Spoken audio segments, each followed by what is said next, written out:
guys, it's 21 Maxwell here and welcome to episode 4 of our TW Road to Glory. This is our third event as the owners, or the bookers of MCW. It's so strange just being a booker again and not the actual owner of the company. What we'll do in this episode, we will look to cover the financial side of stuff after the event to see the negative impact that the low gate will affect us and see how much it puts us in debt. So we are going to be doing this show again, broadcast in front of no one bar the people in attendance, and we are in Scotland again. No noticeable personalities, no notable relationships apart from the two brothers, and we have no locker room leaders as of yet. Again, booking it in the Classic Grand, 12 fans expected. Expecting to make a big loss here, but can we gain our company's importance and pop up to 1? It's good to be doing it in the UK. As I say, it's in a far better position than the US is at the moment, so hopefully we can capitalise on the boom that's going to be coming in the wrestling industry and the economy in the UK and truly thrive. So we'll kick on with the show. I hope you guys enjoy it. It's a short one. So in front of 11 people, we didn't quite make the 12, but we've got 11 people in the Classic Grand, and we start the show with Jordan Devlin out in the ring. He gets the show after a strong start, he gets the crowd hotter. He says he's been on a rise in the world of professional wrestling ever since the WWE United Kingdom Championship. He is known as the protege of Fergal Devitt, of Finn Balor, and he's going to show he's not just a protege, but he's done better than Fergal Devitt. So he says tonight starts the beginning of his rise. He's going to defeat the MCW Heavyweight Champion Joe Coffey, and he is going to be the man around here. So an E26 for that promo, and only negative was the locker room morale, because it is of course a small locker room. Our opening contest was a match that had a decent reaction from the crowd but subpar wrestling, and we saw the real deal Mark Coffey defeat a one-off appearance from Christopher Saint in 9 minutes and 48 by pinfall. This gets an E28 rating. The match got the crowd hotter.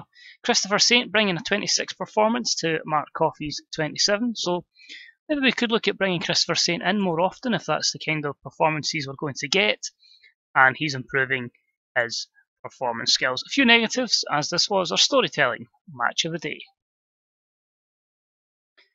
After the matchup, we've got Mark Coffey, who's pissed off. You know, why is Jordan Devlin getting that opportunity? He wants the chance to become the true man here. He wants to prove his brother that he is the real deal around here. That's an E plus 33 for Mark Coffey. Next up and about that had some decent reaction from the crowd in subpar wrestling. We had the team of Michael Chase and James Scott defeat Kenny Williams and Robbie Solar in 14:41 when Michael Chase defeated Kenny Williams by pinfall. So Kenny Williams this time loses to Michael Chase. He gets the beatdown of the smaller wrestler, an E28. Bit strange in a tag match, but I just wanted to freshen things up. If we kept using singles matches, we'd burn the wrestlers out and we'd get that multiple matches happening. So I thought we'll change up a little bit. We'll have a tag match here. Kenny Williams was off his game. James Scott is an old school heel cocky gimmick, so I've not really been not much variety in gimmicks at the moment. We're just keeping it basic before we enhance the characters further down the line. We got an initial rating of above average, so it does the job. Robbie Solar with 22, Kenny Williams with 28, James Scott with a 30, so a very good performance from him. Michael Chase, 24.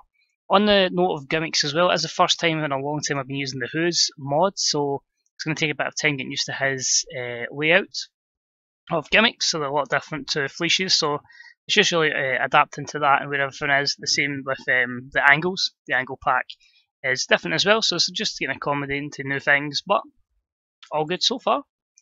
And Kenny Williams and Michael Chase both improves performance skills.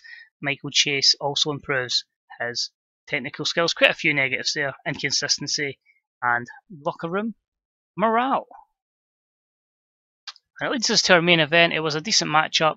We saw Joe Coffey defeat Jordan Devlin in 24-25 by pinfall with Black Coffey. Joe Coffey makes defence number 1 of the MCW Heavyweight Championship title. So a very good D-37. Joe with a 37 performance to Jordan Devlin's 31. No skill improvements, just a few negatives there. Quite happy that Joe Coffey was able to get by the stamina. Not so much for Jordan Devlin. It was a big match up for him very early on. and we do have an hour to try and fill. So a good main event matchup there. E plus 34, one of our better performances. Regardless, it's still going to increase our pop in this region. So I think with this, we'll go with Joe Coffey. We'll go with Jordan Devlin, and we'll also go with Christopher Saint, and we'll just compliment them all on good performances. So well done, everyone. Oh, for some reason we've actually put Destiny there, but she'll take the praise. She is our booker, our road agent, so we'll make her happy. And as I say, there's a good chance we'll see Christopher Saint back. I felt like that was a good performance from him. Hopefully, as I say, he can keep up this kind of performance. If we do get him back, and if we end up having a position where we can have a big roster, then I'm sure he could add some depth to our light heavyweight division. Interesting notes here. Sunshine in the summer was very positive in the Classic Grand, so that's good to see. Seth Rollins is going to extend his contract, as is Kurt Hawkins, and that's a fact. And we could also see the likes of Adam Cole. He has re-signed with Ring of Honor. Is that a permanent deal, written deal? It is not, so he could probably still leave at one point. But the main thing we're looking to financially, we made a $3,000 loss, but we have gained prestige. Prestige is up 1, momentum is up 3, so we are making a very small step there.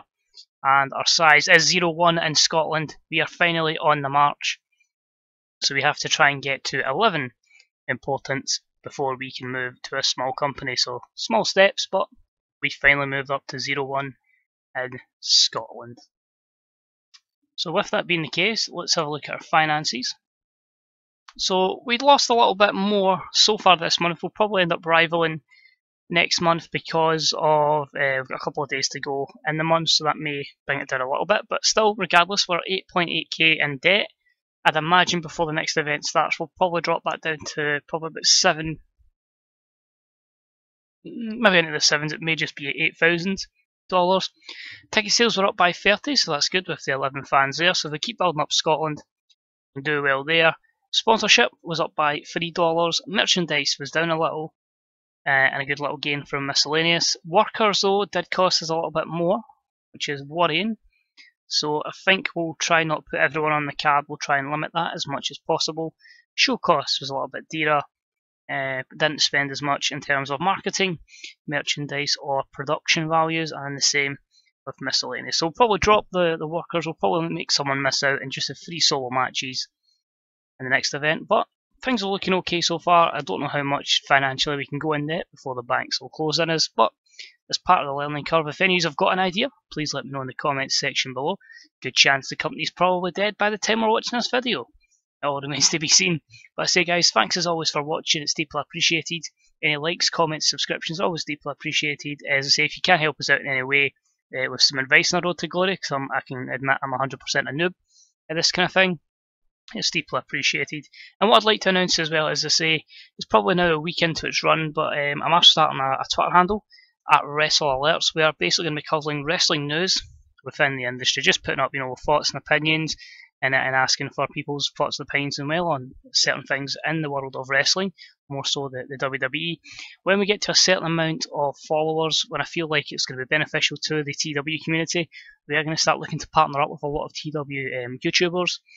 Just a case of, as I say, once we feel that we've got an audience that can help gain other TW YouTubers a bit of an audience, and as I say, to help the game get some more viewers, we'll certainly look at, as I say, partnering up, sharing videos on the Twitter feed, and if it really gets in a good position, we'll also be looking at trying to put up some sort of website as well, where we can start sharing the likes of mods, putting people's work for mods up there. If we can put some written stuff up, maybe in some blogs. It is a very ambitious project, which is very much in its first couple of days. But I say, if you are interested in getting involved, I say the YouTube stuff I would imagine won't probably happen for a good little bit, the partnerships. But if you're interested in following the feed, getting some news, and just even listening to your opinions, the Twitter handle is at Wrestle Alerts. If you need more information, don't hesitate to drop us a message into the inbox on YouTube, or even drop me, as I say, a tweet on that Twitter handle, or at my own personal Twitter handle, which is 21 Maxwell.